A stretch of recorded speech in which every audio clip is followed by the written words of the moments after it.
سورہ طور آیت نمبر 21، 27واں پارہ۔ اللہ تعالیٰ ارشاد فرماتا ہے والذین آمنوا، اور وہ لوگ جو ایمان لائے، واتبعتہم ذریتہم بایمان، اور ان کی اولاد نے ایمان کے ساتھ ان کی پیروی کی، یعنی ان کی اولاد بھی مومن ہے۔ الحقنا بہم ذریتہم، ہم ان کی اولاد کو ان سے ملا دیں گے،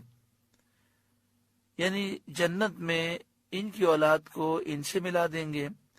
وما التناہم من عملہم من شیء، اور ہم ان کے اعمال میں سے کچھ کمی نہ کریں گے۔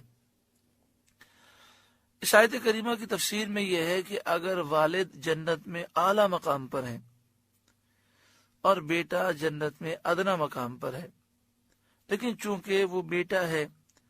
تو باپ کی وجہ سے اللہ تبارک و تعالی بیٹے کو ترقی عطا فرمائے گا، اور وہ بھی جنت میں اعلیٰ مقام میں اپنے والد کے ساتھ ہوگا۔ تو یہ تو قرآن مجید فرقان حمید کی نص سے ثابت ہے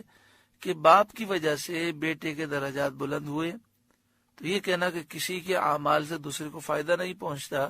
یہ بات تو قرآن کی اس آیت کے خلاف ہے۔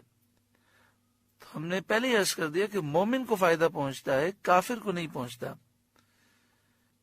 جب ایک مومن کے لیے کوئی مغفرت کی دعا کرتا ہے تو حدیث پاک کے مطابق اللہ تعالی اس کی مغفرت فرماتا ہے اور دعائے مغفرت سے اسے فائدہ پہنچتا ہے۔ اسی طرح میدان محشر میں نبی اکرم صلی اللہ علیہ وآلہ وسلم شفاعت فرمائیں گے، اور کئی ایسے لوگ ہوں گے جنہوں نے کبیرہ گناہ کیے ہوں گے، لیکن حضور کی شفاعت کے صدقے میں بلا حساب و کتاب و جنت میں جائیں گے، اور کئی ایسے لوگ ہوں گے جو جہنم میں ہوں گے، لیکن حضور کی شفاعت کے صدقے میں ان کے عذاب میں تخفیف ہوگی اور وہ جنت میں داخل ہو جائیں گے۔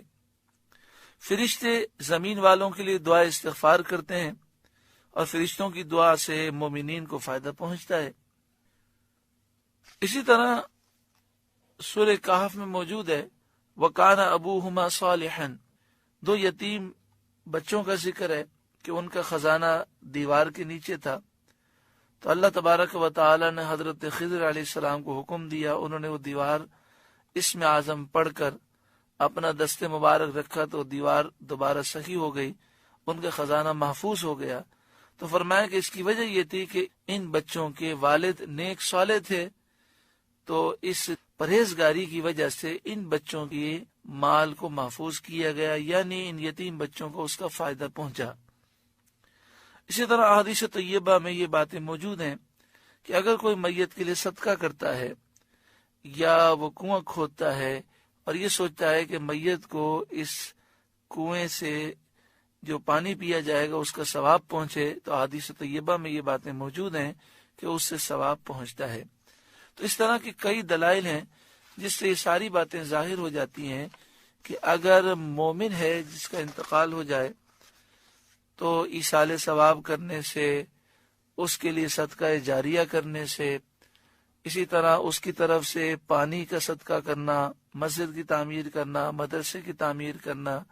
ایصال ثواب کرنا، اس کی طرف سے حج بدل کرنا، یہ ساری چیزیں ہیں جس سے میت کو فائدہ پہنچتا ہے جبکہ اس کا خاتمہ ایمان پر ہوا ہو۔ اللہ تبارک و تعالی دین کی صحیح سمجھ عطا فرمائے۔